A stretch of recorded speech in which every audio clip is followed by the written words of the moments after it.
तरह डिजाइन किया गया है कि एक आम इंसान को फिजिकल और मेंटल दोनों लेवल्स पर पूरी तरह से रीसेट किया जा सके। तो चलिए इस रीसेट प्रक्रिया के बारे में थोड़ा शुरुआत से बात करते हैं।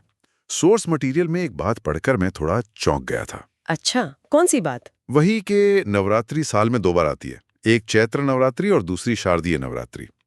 अब देखिए, जो लोग इसे सिर्फ एक आम त्योहार मानते हैं वो तो यही सोचेंगे कि एक ही देवी की पूजा साल में 2 बार क्यों करनी है। ये सवाल बहुत लाजमी है, पर इसका जवाब बहुत लॉजिकल है। वही ना, क्या हम इसे अपने शरीर और दिमाग के लिए एक तरह का बाई एनुअल सॉफ्टवेयर अपडेट मान सकते हैं? मतलब हर 6 महीने में एक बार अपने सिस्टम को अनिवार्य रूप से रिबूट करना। ये सॉफ्टवेयर अपडेट वाली उपमा बहुत ही सटीक है, लेकिन इसके पीछे की जो टाइमिंग है ना, वो और भी ज्यादा हैरान करने वाली है। अगर हम अपना कैलेंडर देखें तो ये दोनों समय वही होते हैं जब मौसम बदल रहा होता है ना? एकदम सही पकड़ा आपने।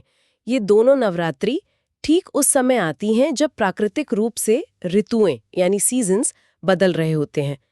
चैत्र नवरात्रि के समय सर्दियां जा रही होती हैं और गर्मियों का आगमन होता है। और शारदीय नवरात्रि के समय उल्टा होता है, गर्मियां खत्म होती हैं और सर्दियों की दस्तक होती है। हाँ, और आयुर्वेद में इस समय को एक खास नाम दिया गया है, ऋतु संधि, यानी 2 मौसमों का मिलन। ऋतु संधि मतलब ये ठीक वो समय है जब हर घर में कोई ना कोई सर्दी, खांसी या बुखार से जूझ रहा होता है। हम सब जानते हैं कि जब मौसम बदलता है तो वायरल इन्फेक्शंस बिल्कुल पीक पर होते हैं। बिल्कुल, और आयुर्वेद के अनुसार इस ट्रांजिशन के समय हमारे शरीर का पाचन तंत्र, जिसे हम आजकल की भाषा में गट हेल्थ कहते हैं, और हमारी इम्यूनिटी सबसे ज्यादा कमजोर होती है। अच्छा, ये थोड़ा विस्तार से समझाइए, ऐसा क्यों होता है?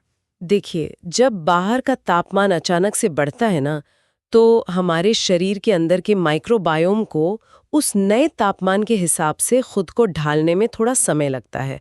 वो बहुत सेंसिटिव फेज होता है हमारी बॉडी के लिए। Oh wow! तो क्या इसका मतलब ये है कि हमारे पूर्वजों ने इस बायोलॉजिकली सेंसिटिव टाइम को पहले ही समझ लिया था और उन्हें पता था कि इस मौसम में भारी खाना पचाना मुश्किल है, इसलिए उन्होंने इसे एक धार्मिक व्रत का रूप दे दिया? आप इसे बिल्कुल एक सर्वाइवल प्रोटोकॉल कह सकते हैं, जिसे भक्ति भाव और धर्म के आवरण में लपेटा गया था, क्योंकि इस संक्रमण काल में शरीर को भारी अनाज, मसालेदार भोजन और जो गरिष्ठ आहार होता है ना, उससे दूर रखने की सबसे ज्यादा जरूरत होती है। मतलब पेट को थोड़ा आराम देने की जरूरत होती है? वही, जब कोई व्यक्ति 9 दिन तक केवल फल, सुपच्य आहार और सादा भोजन लेता है, तो वो असल में अपने पाचन तंत्र को एक लंबी छुट्टी दे रहा होता है। और जो ऊर्जा पहले खाना पचाने में खर्च हो रही थी, वो अब शरीर की मरम्मत और इम्यूनिटी बढ़ाने में लग जाती है। एकदम सही, बॉडी हील करने लगती है। एकदम सही। ये वाकई बहुत तार्किक है, लेकिन यहाँ ना एक थोड़ा सा पिंच है। कैसा पिंच? देखिए, साइंस अपनी जगह ठीक है, गट हेल्थ और माइक्रोबायोम की बातें हम समझ रहे हैं, लेकिन करोड़ों आम लोगों को ये कैसे समझाया जाए कि वो साल में 2 बार पूरे 9-9 दिन का ये कड़ा अनुशासन माने? हाँ, ये मुश्किल तो है।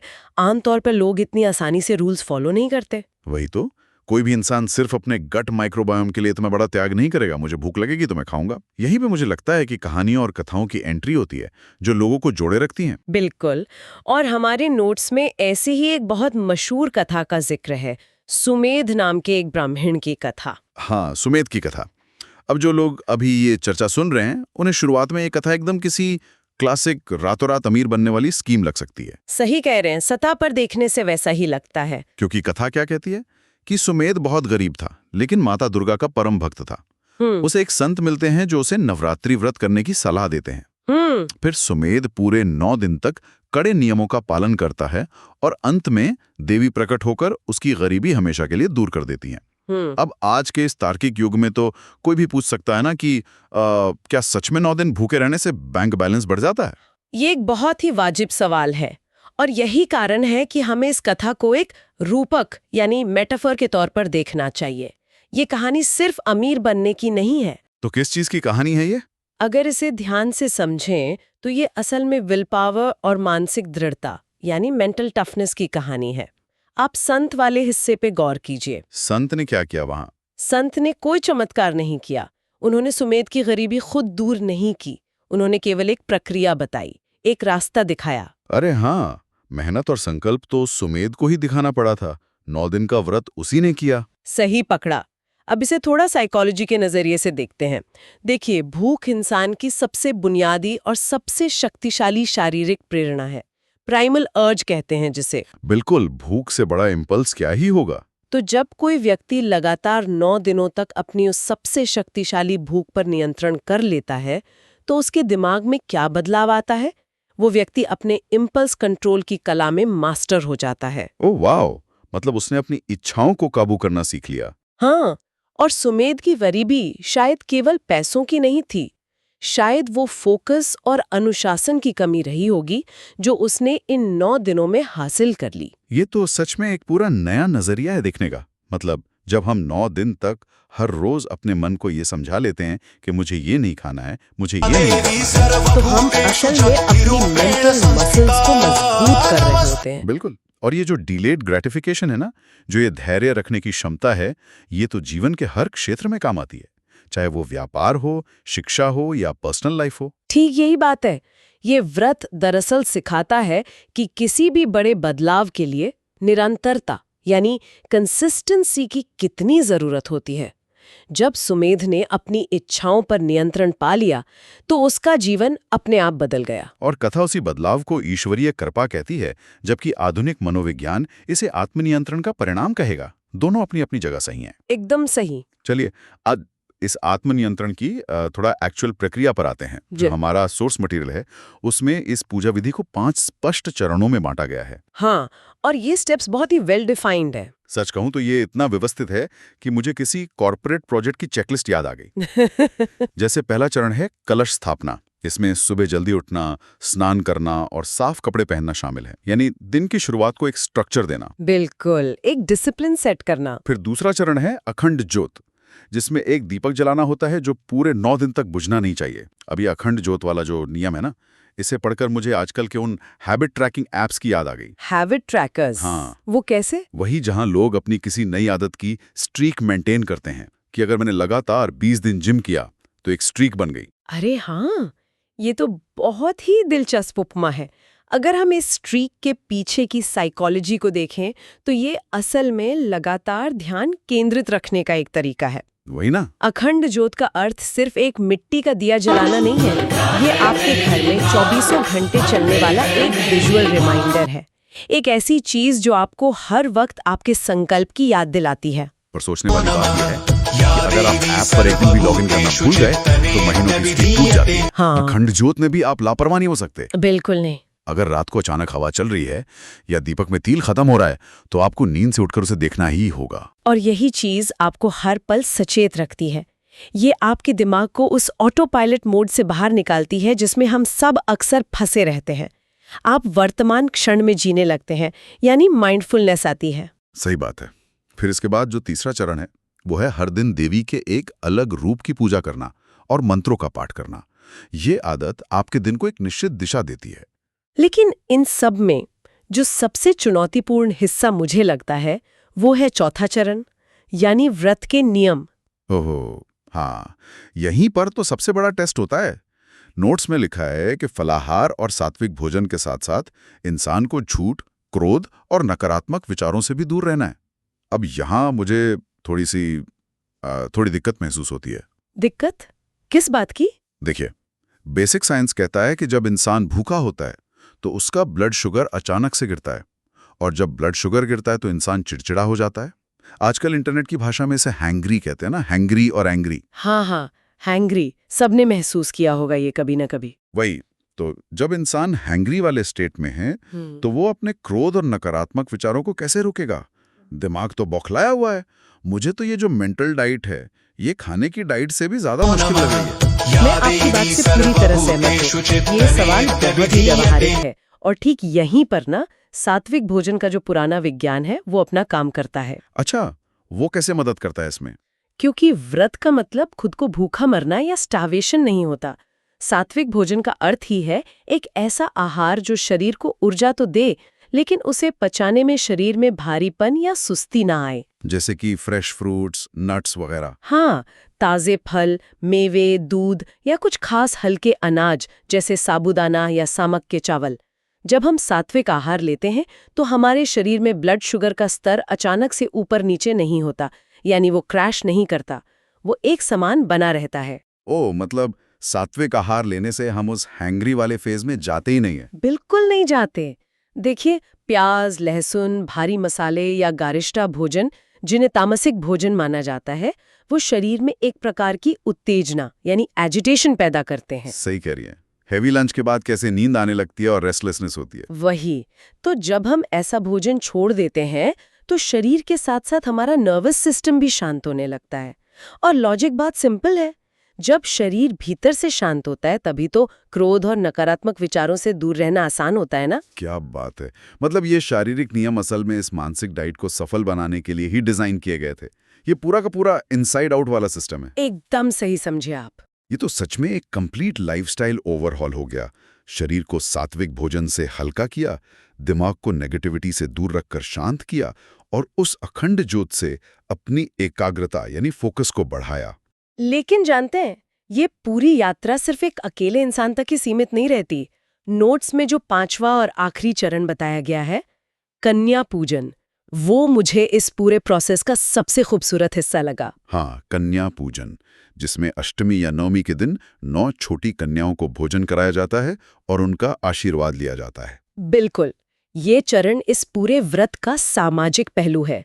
आपने अकेले बैठकर 9 दिनों तक जो भी ऊर्जा, जो भी पवित्रता अपने भीतर जगाई है, उसे अब वापस इस समाज में प्रवाहित करना होता है, उसे बांटना होता है। और छोटी कन्याओं को ही क्यों चुना गया इसके लिए? क्योंकि छोटी कन्याओं को देवी का रूप माना जाता है। वो इस समाज का सबसे मासूम और निश्चल हिस्सा होती हैं। उनमें कोई छल कपट नहीं होता। सही कहा। और मुझे ये एक तरह का रिमाइंडर भी लगता है ना?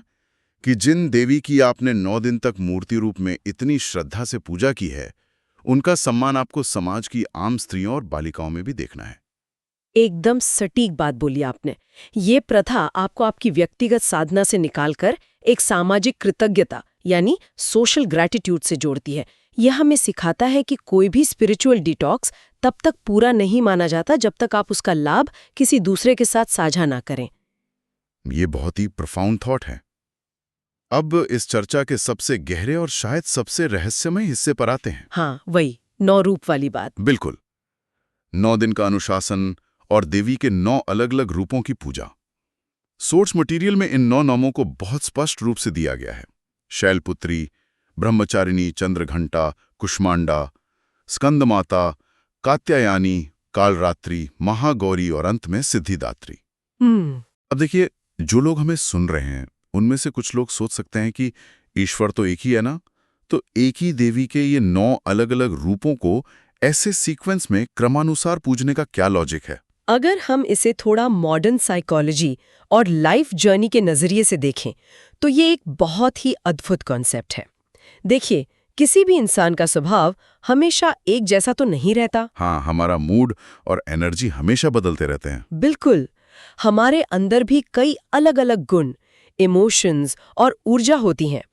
देवी के ये जो 9 रूप हैं, ये असल में एक संपूर्ण व्यक्तित्व के 9 अलग अलग पहलुओं को दर्शाते हैं, जिन्हें हम साइकोलॉजी में आर्केटाइप्स कहते हैं। आर्केटाइप्स, क्या हम इसके कुछ उदाहरण ले सकते हैं ताकि ये कॉन्सेप्ट उन लोगों को थोड़ा और स्पष्ट हो सके जो इस डीप डाइव को भी सुन रहे हैं? जरूर। जैसे पहले दिन शायल पुत्री की पूजा होती है। अब शायल का अर्थ होता है पर्वत या पहाड़।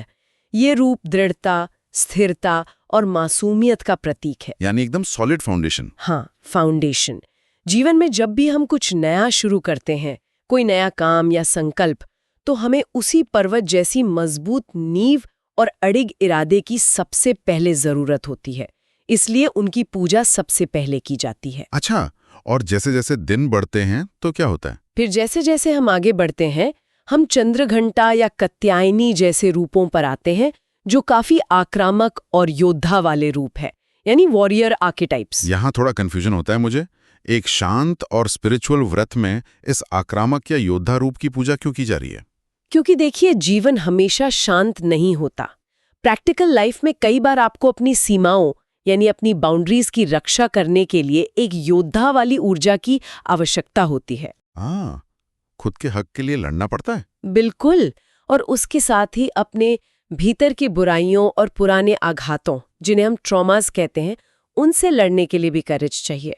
ये रूप हमें सिखाता है कि क्रोध या आक्रामकता अगर सही दिशा में इस्तेमाल की जाए, जैसे न्याय या सुरक्षा के लिए, तो वो भी एक दिव्य गुण बन जाती है। ओह वाह! मतलब हम अक्सर सोचते हैं कि स्पिरिचुअल होने का मतलब है बस हमेशा चुपचाप बैठे रहना, आंखें बंद रखना या हर गलत चीज को बर्दाश्त कर लेना। पर ऐसा नहीं है। वही तो, ये कॉन्सेप्ट तो हमें बता रहा है कि एक बैलेंस्ड या संतुलित इंसान वो है जो जरूरत पड़ने पर आक्रामक भी हो सकता है। ये तो अपने आप में इमोशनल इंटेलिजेंस की एक बहुत ही गहरी क्लास हो गई। एकदम सही कहा आपने। और इस इमोशनल जर्नी का अंत कहाँ होता है? अंत होता है सिद्धिदात्री के रूप में। सिद्धि जिसका मतलब है पूर्णता या परफेक्शन, यानी सब कुछ बैलेंस हो जाना। हाँ, जब आप अपने भीतर की उस मासूमियत को, अपने सीखने की इच्छा को, अपने क्रोध को और अपनी शांति को, जब आप इन सभी हिस्सों को स्वीकार कर लेते हैं और संतुलित कर लेते हैं, तब जाके आपको वो सिद्धि प्राप्त होती है। तो सच में ये 9 दिनों का सफर सिर्फ किसी धार्मिक कैलेंडर में तारीखें काटना नहीं है। ये एक इंसान के पर्सनल एवोल्यूशन, उसके विकास का एक पूरा ब्लूप्रिंट है। बिल्कुल ब्लूप्रिंट ही है। खुद के भीतर छुपे इन 9 अलग-अलग पहलुओं को जगाना और उन्हें संतुलित करना। अब मुझे समझ में आ रहा है कि नोट्स में ये क्यों दावा किया गया है कि इस व्रत को करने के बाद जीवन में सुख शांति आती है और सारी बाधाएं दूर हो जाती हैं। देखा, इसमें कोई जादू नहीं है। हाँ, कोई जादू नहीं है। जब आप खुद को अपने माइंड और बॉडी को इतना संतुलित कर लेंगे, तो जीवन की आधी बाधाएं और टेंशन तो अपने आप ही दूर हो जाएंगी। यही कारण है कि हम दावे के साथ कह सकते हैं कि ये जो सारी जानकारी है ना, ये सिर्फ उन लोगों तक सीमित नहीं रहनी चाहिए जो मंदिर जाते हैं या पारंपरिक पूजा पाठ करते हैं। आपका इशारा उन लोगों की तरफ है जो खुद को रिलीजियस नहीं मानते। हाँ, इस पूरे प्रोसेस के पीछे का जो विज्ञान और साइकोलॉजी है, वो बिल्कुल यूनिवर्सल है। वो हर